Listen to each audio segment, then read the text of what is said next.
शुक्लांबरधरं विष्णुं शशिवर्णं चतुर्भुजं प्रसन्नवदनं ध्यायेत् सर्वविघ्नोपशान्तये। सरस्वती नमस्तुभ्यं वरदे कामरूपिणि विद्यारम्भं करिष्यामि सिद्धिर्भवतु मे सदा। सदाशिवसमारम्भां शङ्कराचार्यमध्यमाम् अस्मदाचार्यपर्यन्तां वन्दे गुरुपरम्पराम्। श्रुतिस्मृतिपुराणानाम् आलयं करुणालयं नमामि भगवत्पादं शङ्करं लोकशङ्करं। शङ्करं शङ्कराचार्यं केशवं बादरायणं सूत्रभाष्यकृतौ वन्दे भगवन्तौ पुनः पुनः। ईश्वरो गुरुरात्मेति मूर्तिभेदविभागिने व्योमवद्व्याप्तदेहाय दक्षिणामूर्तये नमः। वसुदेवसुतं देवं कंसचाणूरमर्दनं देवकी परमानन्दं कृष्णं वन्दे जगद्गुरुम्। स्वरूपानुसन्धानं श्लोक 8। यदानन्दसिन्धौ निमग्नः पुमान् स्यात् अविद्याविलासः समस्तप्रपञ्चः तदा न स्फुरत्यद्भुतं यन्निमित्तं परं ब्रह्म नित्यं तदेवाहमस्मि।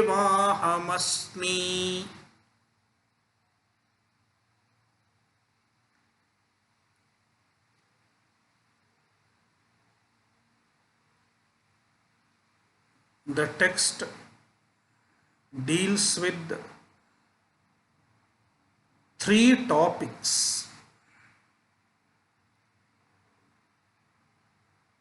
Jnana sadhanam,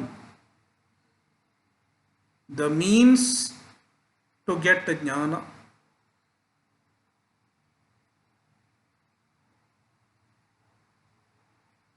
jnana vishayah, the subject matter of jnana; and jnana phalam, the result of jnana.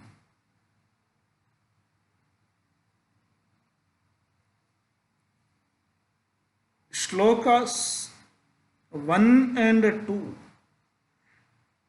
dealt with jnana sadhanam,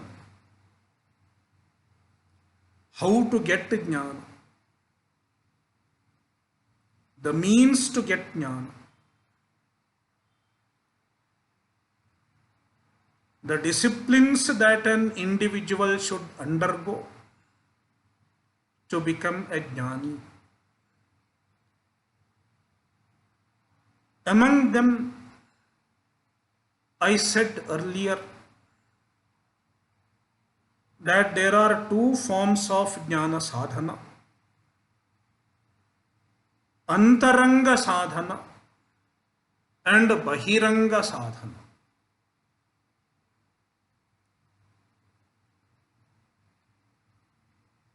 Shloka 1 dealt with bahiranga sadhana and shloka 2 dealt with antaranga sadhana. I don't know how many people remember what is antaranga sadhana and what is bahiranga sadhana. Anybody? What is antaranga sadhana?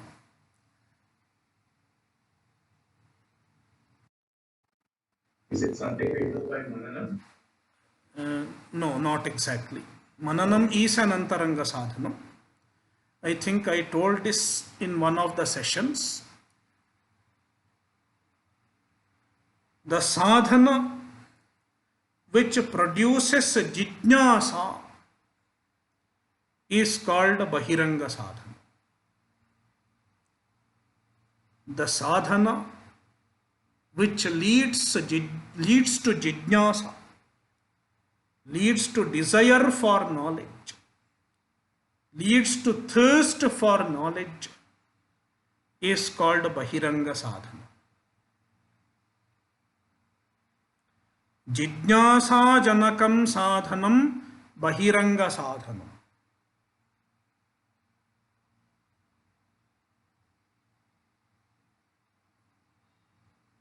The karma yoga, dana, tapas, all these are Bahiranga sadhana because their purpose is to produce jijnasa.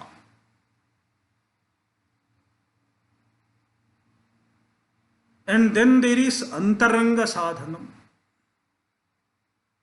Jnana janakam sadhanam antaranga sadhanam.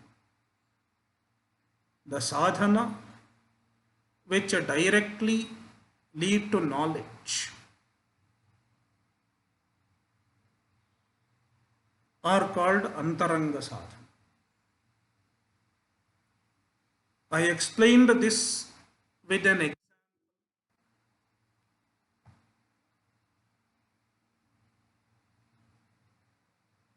What produces nourishment? What leads to nourishment of the body?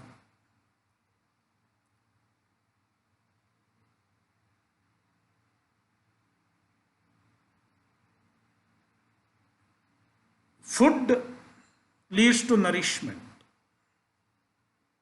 If you have to nourish the body, you need to eat well. But to eat well, one should have hunger, appetite. If I don't have appetite, I cannot eat well. Then what I should do? To get appetite, I should eat something which produces appetite. Appetizer. There are some medicines.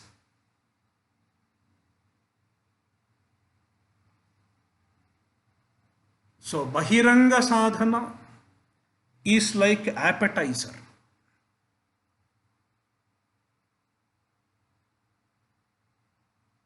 It gives rise to strong, intense desire for knowledge.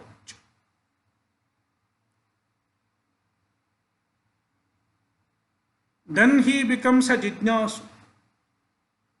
He seeks jnana.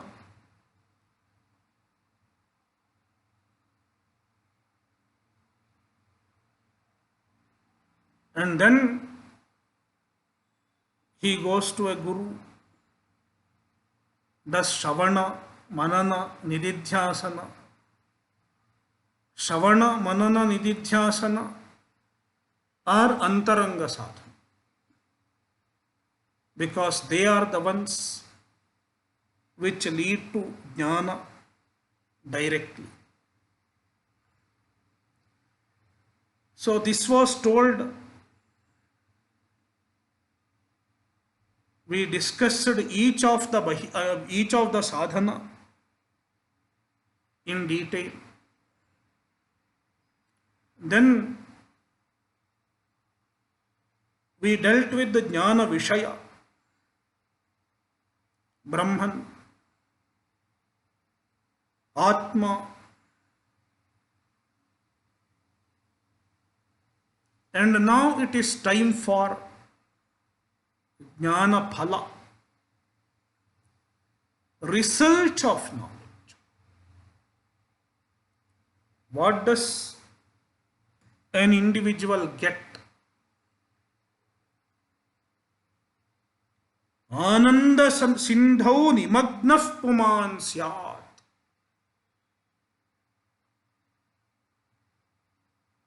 Ananda sindhu. the ocean of happiness. Sindhu means ocean. Ananda Sagara. Brahman is Ananda Swarupa. Satchidananda.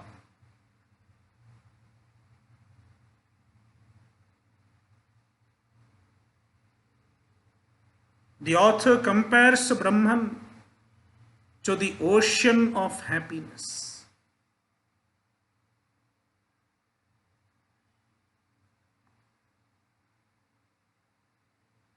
Generally, we get droplets of happiness. The Vishaya Sukha, the happiness that we derive from sense objects, is like a droplet. Whereas Brahman is not a droplet. It is Samudra, ocean.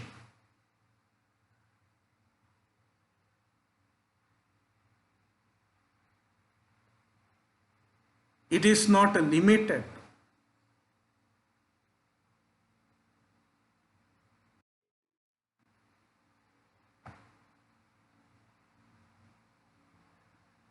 Niratishaya, Nitya, Nirapeksha Sukha. Nitya Sukha. The happiness is permanent, eternal, not time bound.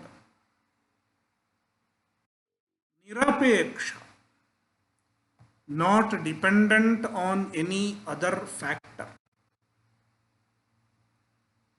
And Niratishaya, unsurpassable. Because there is no dearth of happiness. Ananda Sindhu. And this Jnani dives into the Ananda Sagara. Puman nimagnaha syat. He dives into the Ananda Sagara.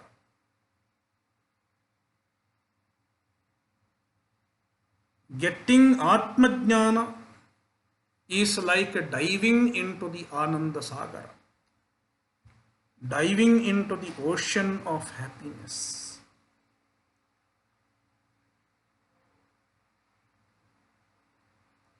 There is a story from the life of Ramakrishna Paramahamsa.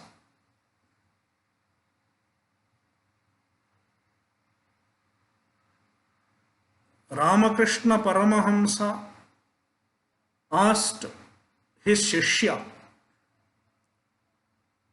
later known as Swami Vivekananda. Then his name was not Vivekananda. He was still a young boy called Narendranath Datta. And they used to call him Naren. Naren, do you want to dive into the ocean of Satchidananda? Ramakrishna Paramahamsa asked Naren, do you want to dive into the ocean of Satchidananda? Then Naren replied, no, no sir, no Guruji, I don't want to dive into the ocean of Satchidananda. Ramakrishna Paramahamsa was a bit surprised and he asked Naren, why?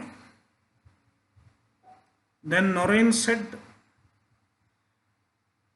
I just want to stand on the side of the ocean and taste a little bit.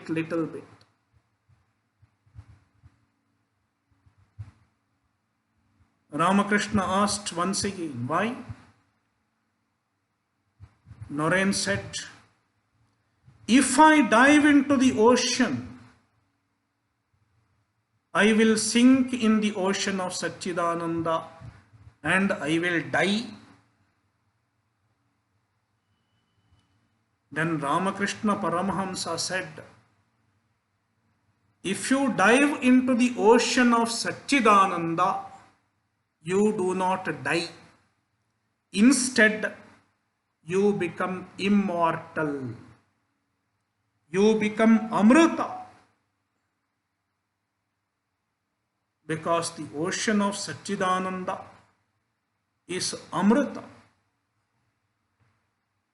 Upanishad says, Amritaha Sava Esha Mahanaja Atma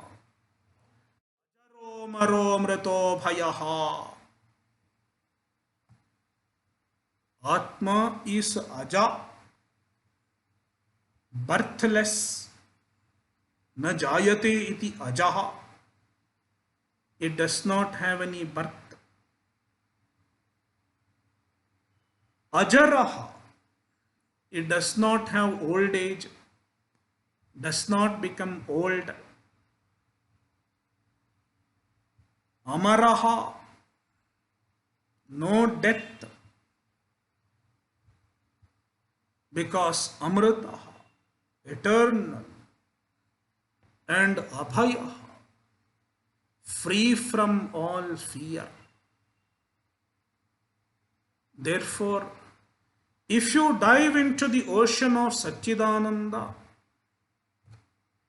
you are not losing anything. You have gained everything. You have gained the everything. Because Sarvam Khalvidam Brahma.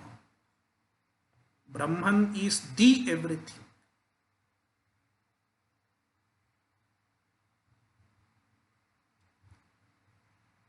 Most often, people don't want to dive into the ocean of Satchidananda.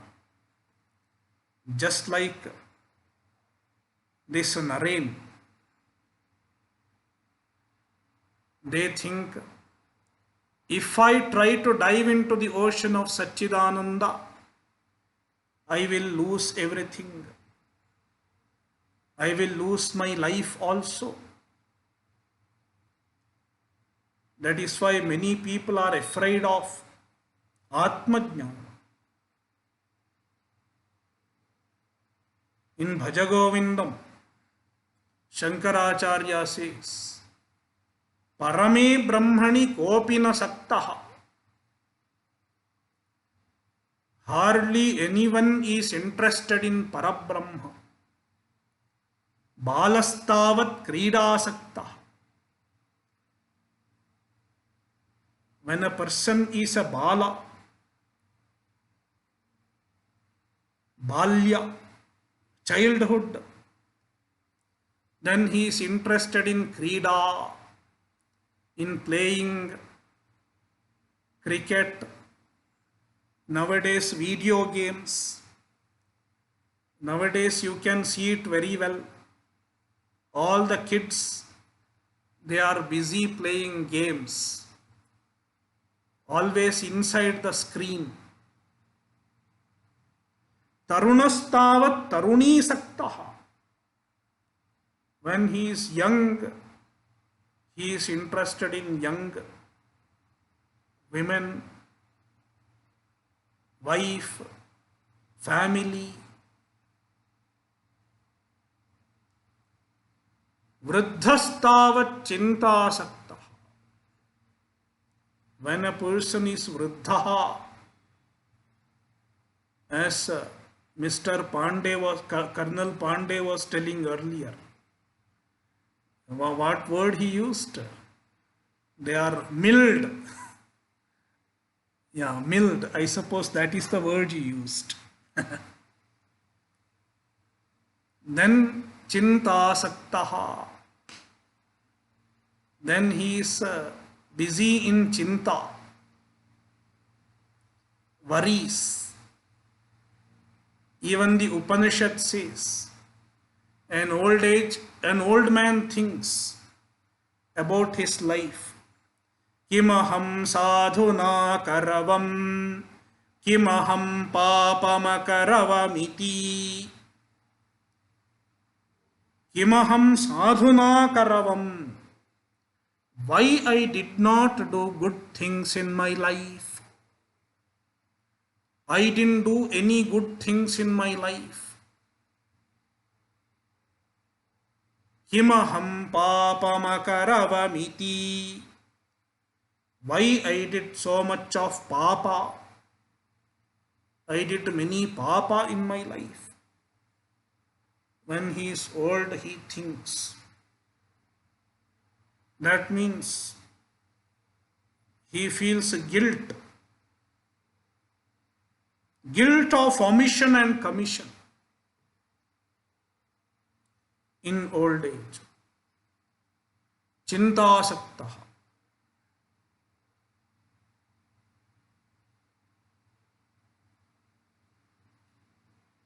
And then the Upanishad says, if you are a jnani, none of these worries will affect you. No worries will afflict a jnani. Why? Because the samsara is gone. Avidya vilasa samasta prapanchaha tadanaspurati. Avidya vilasa samasta prapanchaha. Samasta prapanchaha. Entire prapancha. Referring to samsara. All problems that are collectively known as samsara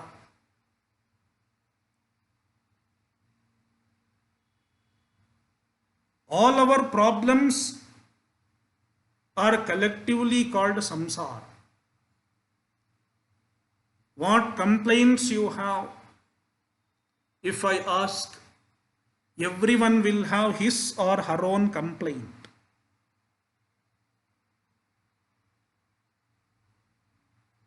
I have complaint with my body. Even that is samsara. Headache.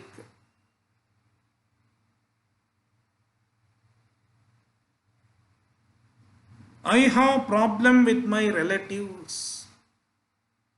Samsara.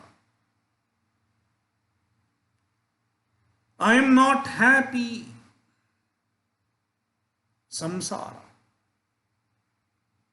There is apurnata, sense of incompleteness. Even after getting Nobel reward, Nobel prize, this person is not happy.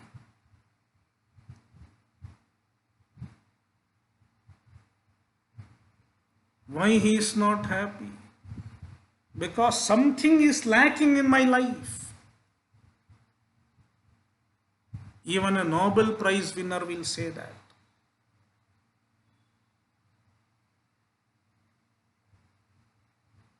There is apurnata, atripti, lack of satisfaction. Then fear, insecurity, bhayaha, bhayam, a sense of insecurity.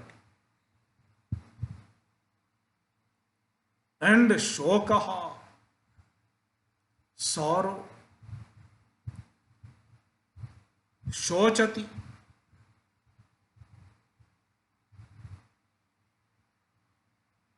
shoka means sorrow. All these are samsara. You can extend the list. The list can continue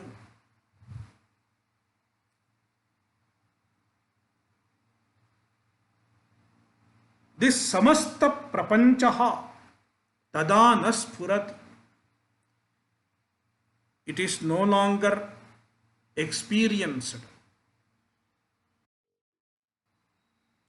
A jnani is free from samsara.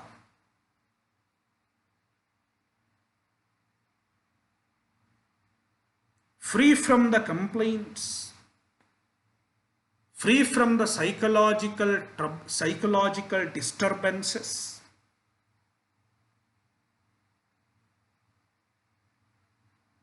Why? Because avidya vilasaha, samsara, is a result of avidya, ajnana, ignorance.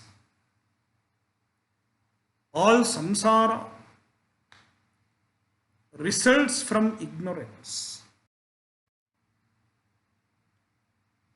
That is why avidya nivrittau samsaraha na sphurati.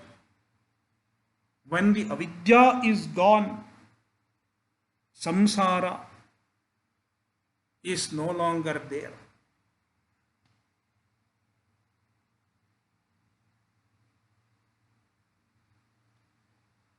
Avidya vilasaha means avidya karyam, effect of avidya. Samsarasya avidya karyatvat. Since samsara is an effect of avidya, it disappears as soon as vidya dawns. Jnana takes place.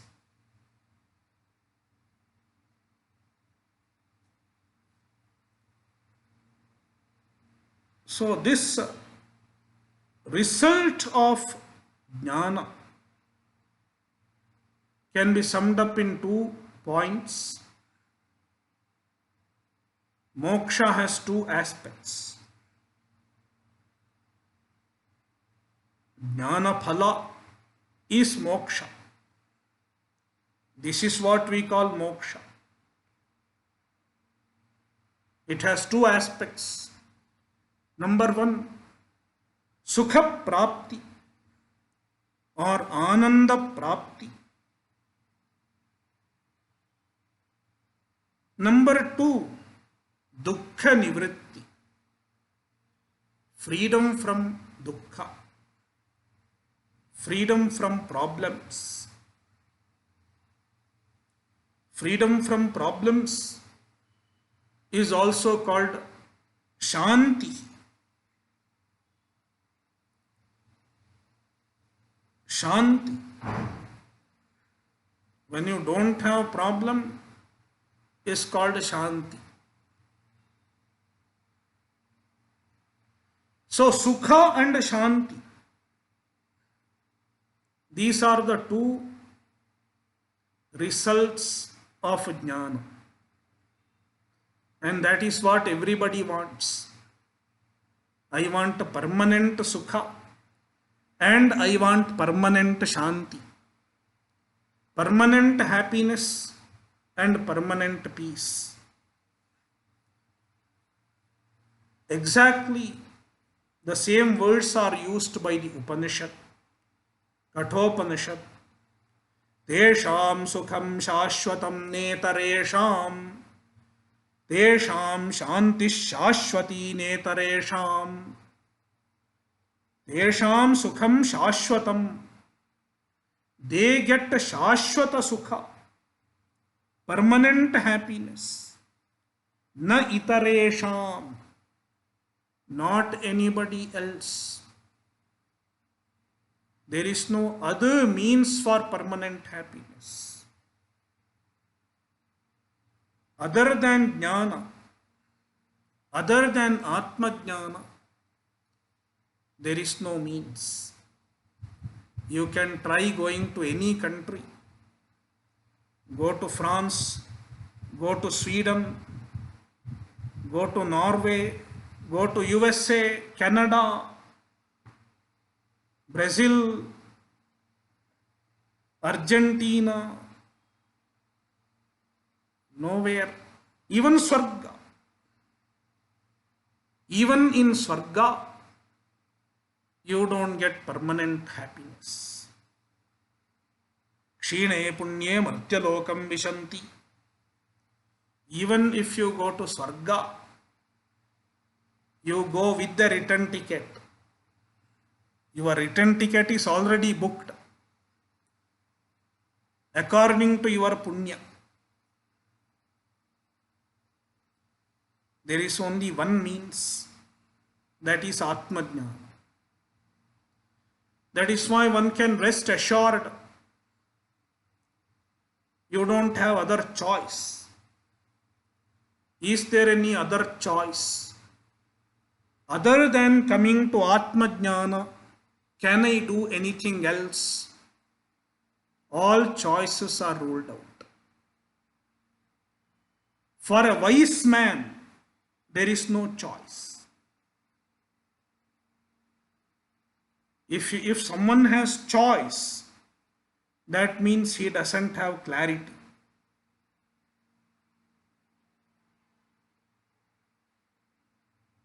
What I should do? If someone is still thinking whether I should go for jnana or whether I should not go for jnana, that means he has no clarity. Kathopanishad is very clear about it. Shreyo hi dhiro bhi preyaso vrinite preyo mando yoga kshemad vrinite. A dhiraha, a wise man, will definitely choose a shreyas. He will choose the pursuit of moksha through Atmajnana. Whereas a mandaha, an ignorant person, a deluded person, not so wise, he chooses other things. In fact, he seeks happiness, seeks permanent happiness through some other avenues.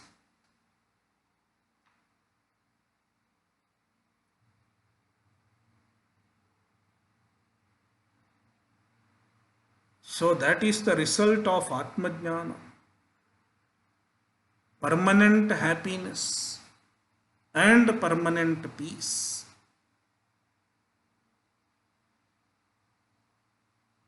Now, one can ask a question. What produces this moksha? What gives rise to moksha?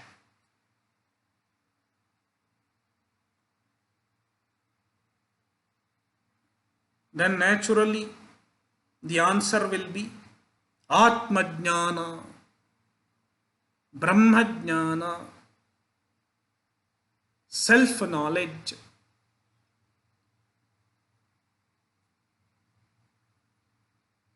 But does the self-knowledge produce moksha? Self-knowledge does not produce moksha.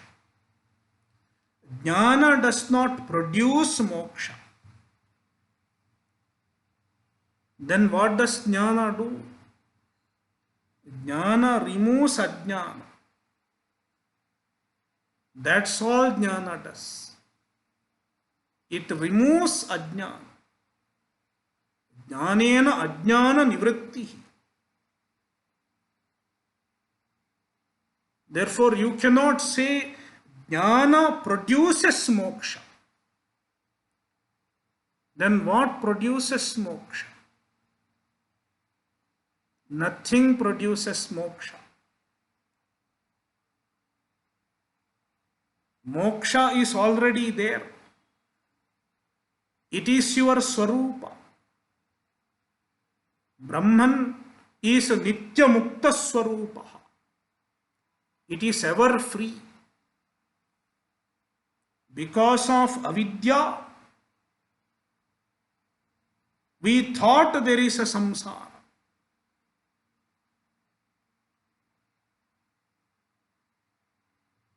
There was a conception of samsara, a projection of samsara. And when the avidya is gone, the delusion of samsara is also gone. Then you have as though attained moksha.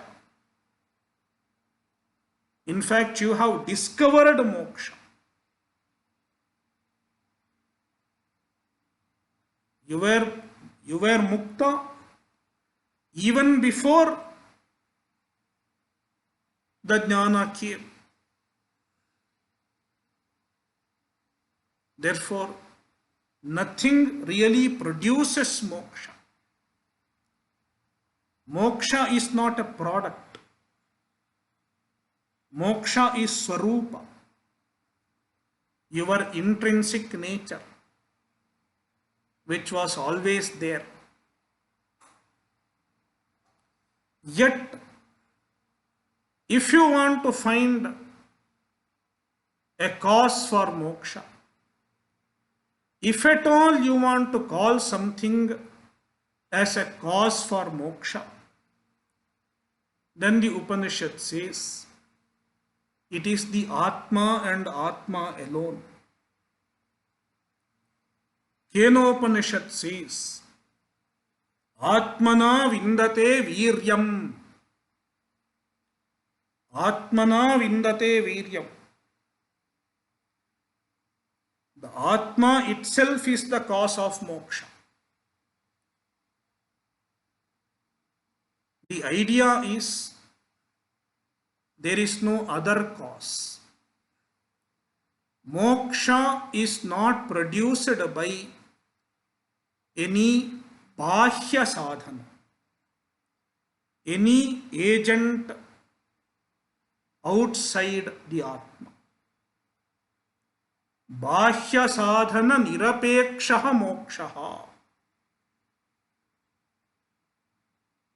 That is why the author says, Yannimittam,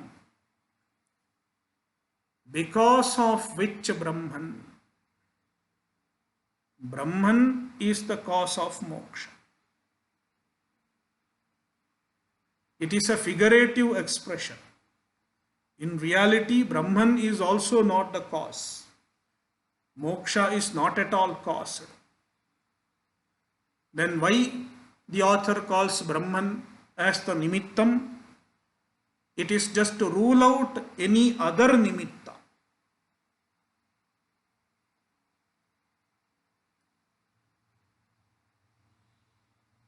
Moksha is not induced by an external agent. That is the idea.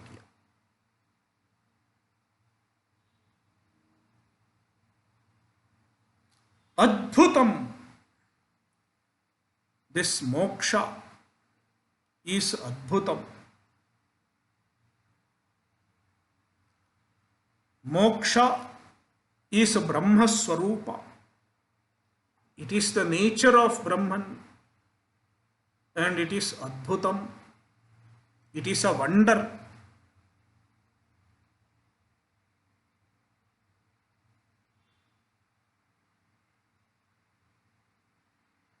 In Bhagavad Gita, Krishna says, Ascharyavat pashyati kashchidenam, Ascharyavat vadati tathaiva chanyaha, Ascharyavat chainam anyashranoti, Shutvapyenam vedana chaiva kaschit.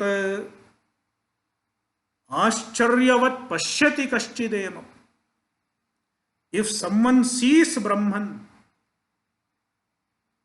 if someone is able to know Brahman, it is an ascharya, it is a wonder, because Brahmajnana is a very rare commodity. That is why it is very expensive. not easily available. Ascharyavat vadati tathaiva chanyaha. Even to teach Brahmajnana. If there is a teacher of Brahmajnana, it is also Ascharya. It is also a wonder, because it is not easy to find a teacher.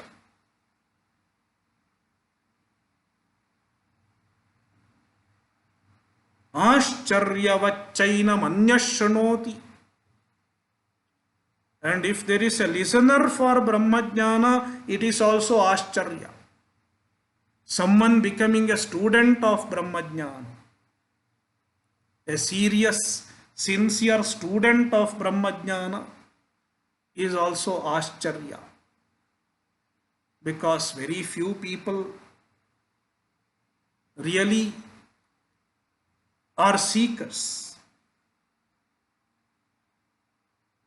Manushyanam sahasreshu kaschid yatati siddhaye. One among thousands even tries to get Brahmajnana. That is why there are 40 people now. It is a real wonder. It's a real wonder that there are 40 people. When Krishna taught Arjuna, how many people were there? Only one. I have 40.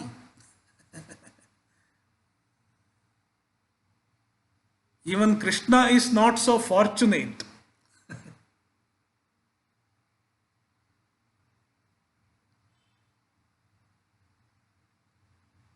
Shutvapyenam vedana chaiva kaschit.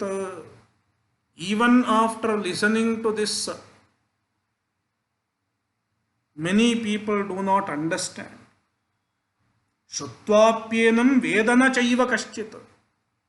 Even after listening to 30, 40 years, many people do not really understand. We have enough such cases. It's not easy to get Atmajnana.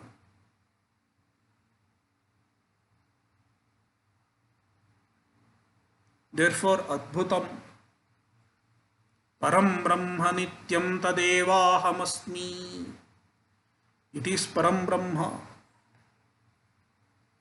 And I am that Brahman. Aham Brahmasmi.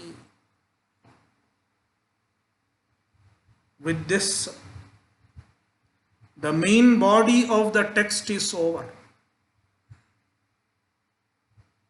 The main body of the text is completed. It is Ashtakam, 8 shlokas. We have completed 8 shlokas. Now the 9th one is like a Phalashruti. Swarupānusandhāna rūpāṃ stutim yaha pathedādarād bhakti bhāvo manushyaha shrunoti hava nityamudyukta chitto bhaved vishnurattraiva veda pramanāt. Swarupānusandhāna rūpāṃ stutim. The author calls it a stuti, a stotra. It is a stuti. Stuti means praise, glorification. Generally, we have stuti for any devata, like Ganesha stuti or Shiva stuti, or Rama Stuti, Krishna Stuti, Devi Stuti. We have Stuti for every Devata. All stotras, they are Stutis. Glorification of a particular form of Devata. But this Stuti does not glorify any particular form of Devata. Instead, it is glorifying Param Brahma. It is a Brahmastuti. And the Brahman is Atma, the self. Therefore, it is Atmastuti. Generally, glorifying oneself is not considered to be good. I am great, I am great.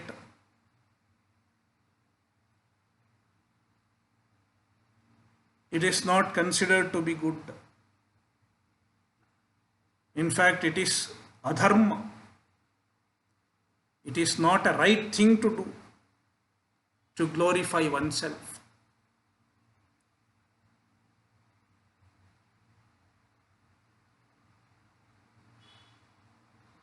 But this is not glorifying oneself as a jiva. Glorifying one's own true nature, which is nothing but Brahman.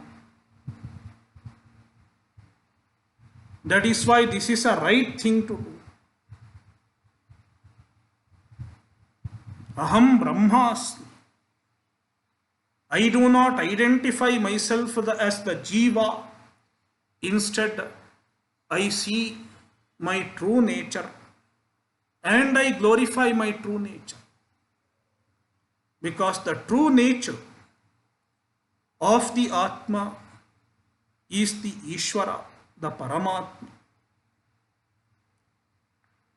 Therefore, glorifying one's nature as the Paramatma is a right thing to do. Therefore, it is a stutihi.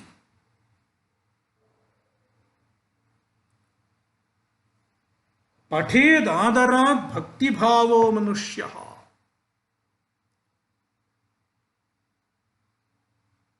One who studies this stuti should have bhakti. Bhakti bhavo manushyaha. Without bhakti, it won't give phala. Devotion. Devotion to the Ishvara. Devotion to the Guru, as well as devotion to the Shastra. Adarat pathet.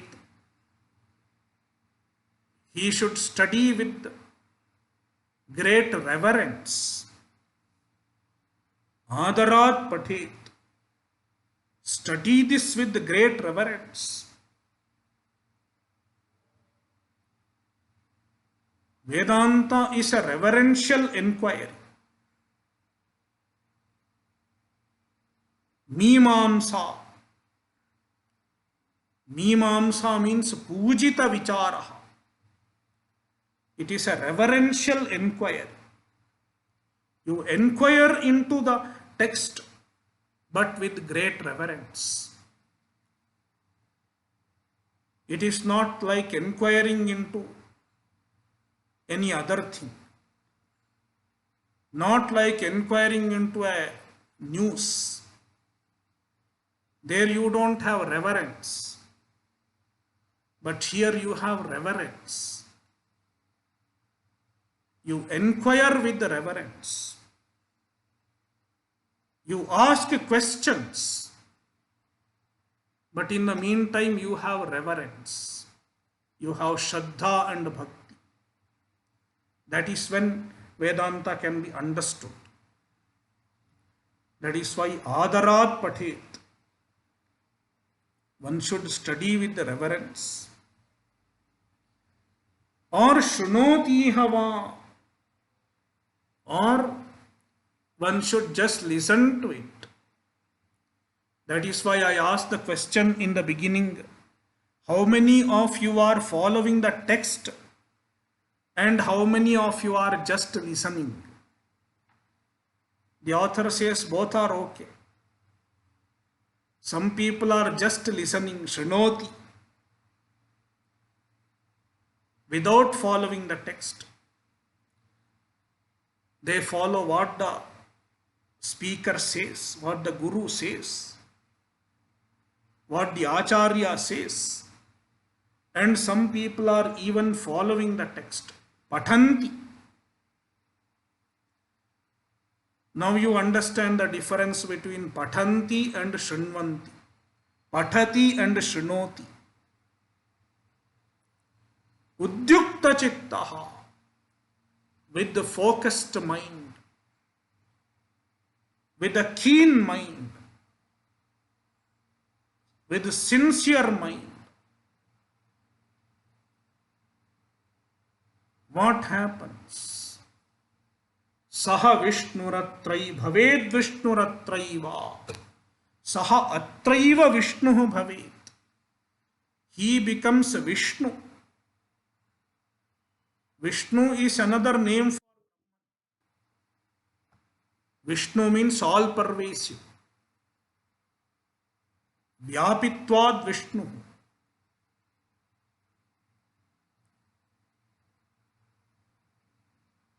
He gets a jnana, and with the jnana he becomes Vishnu. He is not different from Vishnu. Brahmaveda Brahmaiva bhavati. The knower of Brahman is Brahman. Atraiva, in this life itself. He doesn't want to wait. He doesn't have to wait for death. Even while living, he is Vishnu. Why? Veda Pramanat. Because this Swarupanusandhanam is based on Veda Pramana. The author is not writing something on his own, out of his own imagination or out of his own findings, his own speculations. Every word of Swarupanusandhanam is based on Veda Pramana. That is why there is no doubt whether Swarupanusandhanam is right or wrong. There is no doubt because it is based on Veda Pramana. Therefore, the phala also is ascertained.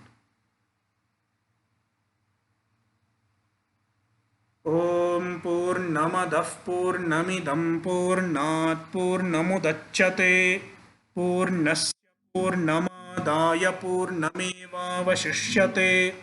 Om Shanti Shanti